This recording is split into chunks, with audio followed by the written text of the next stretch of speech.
Hello दोस्तों, मैं राकेश आपके अपने चैनल सिलेक्शन फीवर में आपका स्वागत करता हूं। दोस्तों, पिछले सेशन में हम इंडियन हिस्ट्री के जो कि मॉडर्न हिस्ट्री से रिलेटेड था टॉप 100 क्वेश्चंस के बारे में डिस्कस कर रहे थे, जिसमें से हमने टॉप 25 क्वेश्चंस को ऑलरेडी डिस्कस कर लिया है। तो दोस्तों, जैसा कि आपको पता ही होगा कि हमारे मॉडर्न हिस्ट्री में और ख़ास करके इस इंडियन नेशनल मूवमेंट से कितने सारे इंपॉर्टेंट क्वेश्चंस एग्जाम्स में बनते हैं। तो इस टॉपिक को तो इग्नोर तो बिल्कुल ही नहीं करना है, और जिसमें से हमने कल 25 क्वेश्चंस को डिस्कस कर लिया था। तो चलिए बिना किसी बकवास के नेक्स्ट अगले क्वेश्चन की ओर मूव करते हैं। तो हमारा पहला क्वेश्चन है कि हाँ, एक बात तो कहना मैं भूल ही गया। दोस्तों, अगर आपको मेरा वीडियो पसंद आता है तो हमारे चैनल को सब्सक्राइब करें, लाइक करें और कमेंट करना बिल्कुल ना भूलें। तो चलिए दोस्तों, आज के पहले क्वेश्चन से स्टार्ट करते हैं। पहला क्वेश्चन है, अमृत बाजार पत्रिका की स्थापना किसने की थी? अमृत बाजार पत्रिका की स्थापना किसने की थी? तो ये जो किया था ये था शिशिर कुमार घोष ने। किसने किया था? शिशिर कुमार घोष ने। अच्छा, ये तो हो गया। अब थोड़ा इसके ऑप्शन से संबंधित कुछ क्वेश्चंस देख लेते हैं। तो पहला ऑप्शन है मौलाना अबुल कलाम आज़ाद। अच्छा, इसने कौन सा पत्रिका लिखा था? तो इसने जो लिखा था उसका नाम था अल हिलाल एवं अल बिलाद। क्या था? अल हिलाल,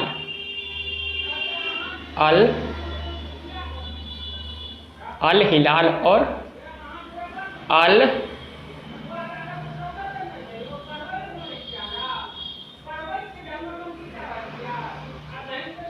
बिलाद। तो चलिए दोस्तों, और अगला क्वेश्चन है, ऑप्शन है इसमें महात्मा गांधी के बारे में। अच्छा, महात्मा गांधी ने किस किस पत्रिका का स्थापना किया था? तो वो था कौन? इंडियन ओपिनियन और हरिजन पत्रिका। क्या क्या था? इंडियन ओपिनियन और हरिजन पत्रिका। तो चलिए दोस्तों, इस क्वेश्चन से इतने सारे क्वेश्चंस बनते हैं। तो अगले क्वेश्चन के बारे में देखते हैं। अगला क्वेश्चन है, भारत में सबसे पहले प्रेस सेंसरशिप किसने लागू की थी? भारत में सबसे पहले प्रेस सेंसरशिप किसने लागू की थी? तो ये जो लागू किया था, किसने किया था? ये था लॉर्ड वेलेजली। कौन था? Lord Wellesley. अच्छा, लॉर्ड वेलेजली से एक क्वेश्चन और बनता है, इसे सहायक संधि का जनक भी कहा जाता है। किसको? लॉर्ड वेलेजली को। अच्छा, चलिए अब अगला क्वेश्चन के बारे में जानते हैं। इस क्वेश्चन से संबंधित थोड़ा कुछ जानते हैं। ये प्रेस सेंसरशिप था क्या? ये प्रेस सेंसरशिप क्या था? सबसे पहली बात, प्रेस सेंसरशिप मतलब आप ये समझ लीजिए, अगर कोई भी अखबार में खबर छपती है या प्रकाशित होती है तो उसको छपने से पहले सबसे पहले उसे सरकार के पास प्रस्तुत करना पड़ता है। किसके पास? सरकार के पास प्रस्तुत करना पड़ता है। यदि सरकार उस खबर को छापने के लिए ऑर्डर जारी करता है तभी उस खबर को प्रकाशित किया जा सकता है, अन्यथा नहीं। तो इसी कर को लेकर लॉर्ड वेलेजली ने सबसे पहले प्रेस सेंसरशिप लागू किया था। और ये किसके विरुद्ध किया था? ये किया था फ्रांसीसियों के द्वारा ब्रिटिश सरकार के खिलाफ गलत खबर छापने के विरोध में। क्या? फ्रांसीसियों के द्वारा ब्रिटिश सरकार के खिलाफ गलत खबर छापने के विरोध में। दोस्तों, आपको पता ही होगा। अच्छा, ये फ्रांसीसी क्या था? तो जब हमारा देश एक औपनिवेशिक देश था तो हमारे देश में बहुत सारे औपनिवेशिक शक्ति राज करने आए थे, जिसमें से आप पुर्तगाली आ गया था, जापानी, डच, ये सब आया था। जापानी नहीं आया था, पुर्तगाली था, डच था, फ्रांसीसी था, बहुत सारे और भी आए थे जो कि हमारे देश पे अपना अपना व्यापार करने आए थे। तो ये तो हो गया। हाँ, तो अब अगला ऑप्शन है इसमें चार्ल्स मेटकाफ के बारे में। तो चार्ल्स मेटकाफ के बारे में, इसे भारतीय प्रेस का मुक्तिदाता कहा जाता है। क्या? भारतीय प्रेस का मुक्तिदाता कहा जाता है, क्योंकि इसने प्रेस पर बहुत सारे जितने पहले से प्रतिबंध लगा हुआ था उसको ख़त्म कर दिया था। चलिए अगला ऑप्शन है लॉर्ड लिटन के बारे में। तो लॉर्ड लिटन ने ही 1878 में क्या किया था? ये वर्नाकुलर प्रेस एक्ट लाया था। क्या? वर्नाकुलर प्रेस एक्ट लाया था, जिसके साथ बहुत सारे, कह सकते हैं कि लगभग सारे समाचार पत्रों पर प्रतिबंध लगा दिया था जो भी ब्रिटिश सरकार के खिलाफ खबर छापता था। चलिए, ये हो गया। अगले क्वेश्चन के बारे में देखते हैं। इंडियन मिरर अखबार का प्रकाशन कहाँ से होता था? तो इंडियन मिरर अखबार का जो प्रकाशन होता था वो कहाँ से होता था? कोलकाता से। चलिए अगले क्वेश्चन के बारे में देखते हैं। भारतीयों द्वारा अंग्रेजी भाषा में प्रकाशित प्रथम समाचार पत्र कौन था? तो भारतीयों द्वारा अंग्रेजी में प्रकाशित प्रथम समाचार पत्र जो था वो था हिंदू पेट्रियाट। कौन? हिंदू पेट्रियाट। अच्छा, अगला ऑप्शन है इसमें इंडियन मिरर के बारे में। तो ये जो है इंडियन मिरर का संस्थापक था देवेंद्रनाथ टैगोर। किसे? इंडियन मिरर का संस्थापक देवेंद्रनाथ टैगोर है। अगला ऑप्शन है टाइम्स ऑफ इंडिया। तो ये टाइम्स ऑफ इंडिया जो है ये एक अंग्रेजी समाचार पत्र था। क्या? अंग्रेजी समाचार पत्र था। अगला ऑप्शन है हिंदुस्तान स्टैंडर्ड। तो हिंदुस्तान स्टैंडर्ड का जो संस्थापक था वो कौन थे? वो था सच्चिदानंद सिन्हा। कौन? सच्चिदानंद सिन्हा। अच्छा चलिए, ये क्वेश्चन हो गया। अगला क्वेश्चन के बारे में देखते हैं कि वर्नाक्यूलर प्रेस एक्ट किस वर्ष पारित हुआ था? वर्नाक्यूलर प्रेस एक्ट किस वर्ष पारित हुआ था? भाई जस्ट पढ़े थे कब? 1878 में। कब? 1878 में। अच्छा, इसको किसने लगाया था? वो था कौन? लॉर्ड लिटन के समय में शुरू हुआ था। और जस्ट इसको 4 साल बाद यानी 1882 में लॉर्ड रिपन ने ख़त्म भी कर दिया था। तो क्वेश्चन आ जाता है वर्नाक्यूलर प्रेस एक्ट को किसने रद्द कर दिया था? तो वो था लॉर्ड रिपन। और कब किया था? 1872 ईस्वी में। चलिए अगला क्वेश्चन के बारे में देखते हैं कि किसने वर्नाक्यूलर प्रेस एक्ट को रद्द कर दिया था? तो वही लॉर्ड रिपन। इधर ऑप्शन, हाँ ऑप्शन बी में है लॉर्ड रिपन के बारे में। अच्छा, चार्ल्स मेटकाफ के बारे में भी जस्ट हम पीछे पढ़े हैं। बेरेजली के बारे में भी पढ़े हैं जस्ट। इसने क्या किया था? इसने सेंसरशिप लाया था। अच्छा चलिए अगला क्वेश्चन के बारे में देखते हैं। भारतीय पुनर्जागरण का जनक किसे कहा जाता है? भारतीय पुनर्जागरण का जनक जो है वो राजा राम मोहन राय को कहा जाता है। अच्छा, ये तो हो गया। अब इसमें कुछ ऑप्शन है। पहला ऑप्शन है ईश्वरचंद विद्यासागर। क्या है? ईश्वरचंद विद्यासागर। अच्छा, ये किससे संबंधित था? तो ईश्वरचंद विद्यासागर जो था ये विधवा पुनर्विवाह को कानूनी दर्जा दिलाया था। क्या? विधवा पुनर्विवाह को एक कानूनी दर्जा दिलाया था। कौन? ईश्वरचंद विद्यासागर। अच्छा, ये हो गया। अब अगला ऑप्शन है इसमें केशव चंद्र सेन। तो केशव चंद्र सेन ने क्या किया था? ये नेटिव मैरिज एक्ट को लाया था। क्या? नेटिव मैरिज एक्ट लाया था। और वो लाया कब था? 1872 ईस्वी में। अच्छा, ये नेटिव मैरिज एक्ट में क्या था? इसमें सिंपल सी बात है, इसमें बाल विवाह का विरोध किया गया था और 14 वर्ष से कम उम्र के जो भी लड़कियां थी और कन्याएं थी उसका विवाह 14 वर्ष से कम उम्र के लिए बैन कर दिया गया था। क्या? 14 वर्ष से कम उम्र के बच्चों का विवाह जो है, खास करके लड़कियों का, उसको बैन कर दिया गया था। तो यही था नेटिव मैरिज एक्ट, जिसको लाया था किसने? तो केशव चंद्र सेन ने लाया था। चलिए, हाँ ये हो गया। और इसमें ऑप्शन, हाँ ये तो कंप्लीट हो गया। अगला क्वेश्चन है तत्वबोधिनी सभा की स्थापना किसने किया था? तत्वबोधिनी सभा का जो स्थापना है वो किसने किया था? वो देवेंद्रनाथ टैगोर ने किया था। अच्छा, ये तो हो गया। अभी जो है तत्वबोधिनी सभा, अच्छा ये था क्या? तत्वबोधिनी सभा क्या था? इसका स्थापना सबसे पहले जान लीजिए 1839 में किया गया था। तत्वबोधिनी सभा का स्थापना 1839 में किया गया था। अच्छा, क्यों किया गया था?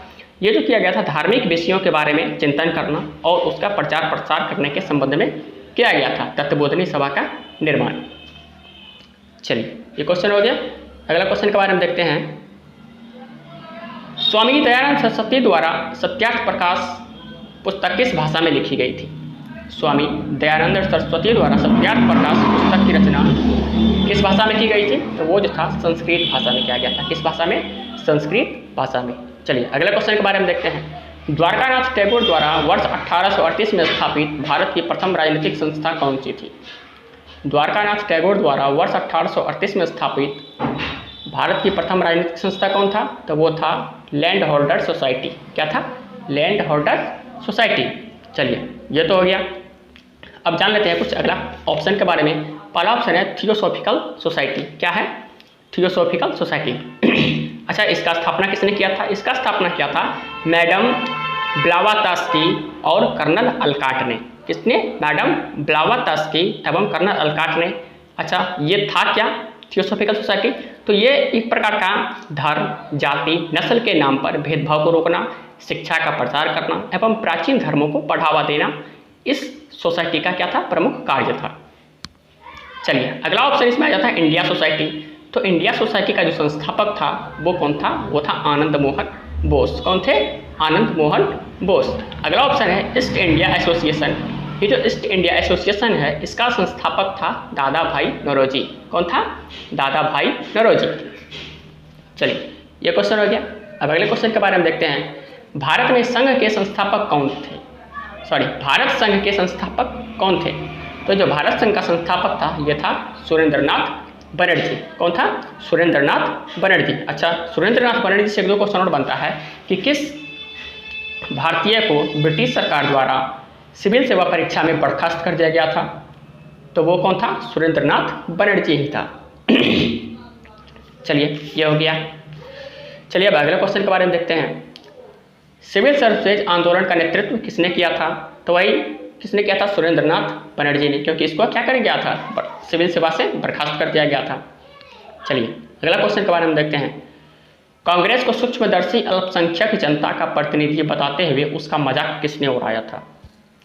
तो कांग्रेस को सूक्ष्मदर्शी अल्पसंख्यक जनता का प्रतिनिधि बताते हुए किसने मजाक उड़ाया था? तो वो था लॉर्ड डफरिन। कौन था? Lord Dufferin. अच्छा, जब कांग्रेस का स्थापना हुआ था कब? 28 दिसंबर 1885 को स्थापना हुआ था। उस समय जो गवर्नर जनरल था वो कौन था? लॉर्ड डफरिन ही था। चलिए अच्छा, अगला पहला ऑप्शन है इसमें व्योमेश चंद्र बनर्जी। ये व्योमेश चंद्र बनर्जी कौन था? जब कांग्रेस का पहला अधिवेशन हुआ था तो उसका अध्यक्ष कौन था? वो था व्योमेश चंद्र बनर्जी। अगला ऑप्शन ए.ओ. ह्यूम है। इसी ने कांग्रेस की स्थापना की थी। किसने? ए.ओ. ह्यूम ने। अच्छा, लॉर्ड कर्जन है अगला ऑप्शन। तो लॉर्ड कर्जन किससे संबंधित है? तो बंगाल विभाजन से, जो कि हुआ था 1905 में। चलिए अगले क्वेश्चन के बारे में देखते हैं। कांग्रेस की स्थापना के संदर्भ में सेफ्टी वाल्व का सिद्धांत किसने दिया था? तो कांग्रेस की स्थापना के संदर्भ में सेफ्टी वाल्व का सिद्धांत जो दिया था वो कौन दिया था? लाला लाजपत राय ने। कौन दिया था? लाला लाजपत राय ने। चलिए अगले क्वेश्चन के बारे में देखते हैं। अनुशीलन समिति का संस्थापक कौन था? अनुशीलन समिति का संस्थापक जो था वो था पी मित्रा। कौन? पी मतलब होता प्रथमनाथ मिश्रा। अच्छा, ये अनुशीलन समिति क्या था? तो अनुशीलन समिति अंग्रेजों के खिलाफ बनाया गया एक ऐसा समिति था जो कि अंग्रेजी सत्ता को जड़ से उखाड़ फेंकने के लिए प्रतिबद्ध था। अच्छा, ये तो हो गया। अब थोड़ा अगले ऑप्शन के बारे में जान लेते हैं, भगत सिंह के बारे में। तो भगत सिंह जो है ये नौजवान सभा के संस्थापक थे। किसका? नौजवान सभा के संस्थापक कौन थे? भगत सिंह थे। अच्छा, अगला ऑप्शन है हिंदुस्तान रिपब्लिक एसोसिएशन। क्या? Hindustan Republic Association. इसका जो संस्थापक था वो था सचिंद्र सन्याल। कौन था? सचिंद्र सन्याल। अच्छा, अगला ऑप्शन है हिंदुस्तान सोशलिस्ट रिपब्लिक एसोसिएशन। इसका संस्थापक कौन था? इसका संस्थापक जो था इसका था कौन था? जस्ट अभी दिमाग में आ रहा था। हाँ, चंद्रशेखर आज़ाद। कौन था इसका संस्थापक? चंद्रशेखर आज़ाद। चलिए अगले क्वेश्चन के बारे में देखते हैं। जेल में भूख हड़ताल के कारण सबसे पहले किस स्वतंत्रता सेनानी की मृत्यु हुई थी? जेल में भूख हड़ताल के कारण सबसे पहले किस स्वतंत्रता सेनानी की मृत्यु हुई थी? तो वो था जतिन दास। किसका? जतिन दास। चलिए ये क्वेश्चन हो गया। अगले क्वेश्चन के बारे में देखते हैं कि सर्वप्रथम किस महिला ने भारतीय तिरंगा को फहराया था? सर्वप्रथम किस महिला ने भारतीय तिरंगा को फहराया था? तो वो था कौन? मैडम भिखाजी कामा, यानी भिखाजी रुस्तम कामा ने। चलिए ये क्वेश्चन हो गया। अगला क्वेश्चन के बारे में देखते हैं कि वर्ष 1913 में लाला हरदयाल द्वारा गदर आंदोलन का प्रारंभ कहाँ से किया गया था? ये जो गदर आंदोलन का प्रारंभ किया गया था वो किया गया था सैन फ्रांसिस्को। और ये सैन फ्रांसिस्को पड़ता कहाँ है? अमेरिका में। कहाँ पे? अमेरिका में। चलिए अगला क्वेश्चन के बारे में देखते हैं। कामागाटामारू प्रकरण किस देश से संबंधित है? ये जो कामागाटामारू प्रकरण है वो किस देश से संबंधित है? वो है कनाडा से। किससे? कनाडा से। अच्छा चलिए ये जान लेते हैं कामागाटामारू प्रकरण था क्या। तो यह एक जापानी समुद्री जहाज था। क्या? कामागाटामारू जो है एक जापानी समुद्री जहाज था जिसमें 376 यात्री कनाडा बसने जा रहे थे, लेकिन कनाडा की सरकार ने केवल 24 यात्री को रहने दिया और बाकी सभी को वापस लौटा दिया। इसी वजह से हिंसा हुई और इसमें 22 यात्री मारे गए थे। इसी को कहा जाता है कामागाटामारू प्रकरण। चलिए ये हो गया। अब अगले क्वेश्चन के बारे में देखते हैं। बंगाल विभाजन की घोषणा कब प्रभावी हुई थी? तो ये जो हुआ था प्रभावी 16 अक्टूबर 1905 को। कब हुआ था? 16 अक्टूबर 1905 को। अच्छा, ये बंगाल विभाजन की घोषणा हुई कब थी? तो ये हुआ था 20 जुलाई 1905 को इसकी घोषणा हो गई थी। और 7 अगस्त 1905 को, कब? 7 अगस्त 7 अगस्त 1905 को इसी बंगाल विभाजन के विरोध में क्या एक आंदोलन हुआ था जिसका नाम था स्वदेशी आंदोलन। क्या नाम था? स्वदेशी आंदोलन। तो चलिए ये हो गया। अगला क्वेश्चन है कि दिल्ली में स्वदेशी आंदोलन का नेतृत्व किसने किया था? तो दिल्ली में जो है स्वदेशी आंदोलन का नेतृत्व ये किया था सैयद हैदर रजा ने। किसने किया था? सैयद हैदर रजा ने। अच्छा, अगला ऑप्शन है सुरेंद्रनाथ बनर्जी ने। ये सुरेंद्रनाथ बनर्जी है, ये विभाजन के विरोध में, कौन विभाजन? ये बंगाल विभाजन के विरोध में हुए आंदोलन का नेतृत्व कर रहा था। कौन? तो ये सुरेंद्रनाथ बनर्जी। ये जो हुआ था स्वदेशी आंदोलन किसके विरुद्ध हुआ था? बंगाल विभाजन के विरुद्ध। उसका जो नेतृत्व कर रहा था वो कौन कर रहा था? सुरेंद्रनाथ बनर्जी। अगला ऑप्शन है इसमें चिदम्बरम पिल्ले। ये चिदम्बरम पिल्ले जो है ये मद्रास में स्वदेशी आंदोलन का नेतृत्व कर रहा था। कहाँ से? मद्रास में स्वदेशी आंदोलन का नेतृत्व कर रहा था। चलिए ये क्वेश्चन हो गया। अगले क्वेश्चन के बारे में देखते हैं। स्वदेशी बांधव समिति की स्थापना किसने की थी? स्वदेशी बांधव समिति की स्थापना किसने की थी? तो वो किया था अश्विनी कुमार दत्त ने। किसने? अश्विनी कुमार दत्त ने। दोस्तों आज का सेशन यहाँ पे कंप्लीट होता है और भी इससे बहुत सारे इंपॉर्टेंट क्वेश्चन बनते हैं जो कि हम अगले नेक्स्ट सेशन में पढ़ेंगे। तो दोस्तों अगर आपको मेरा वीडियो पसंद आता है तो हमारे चैनल को सब्सक्राइब करें, लाइक करें, कमेंट करना बिल्कुल ना भूलें। धन्यवाद।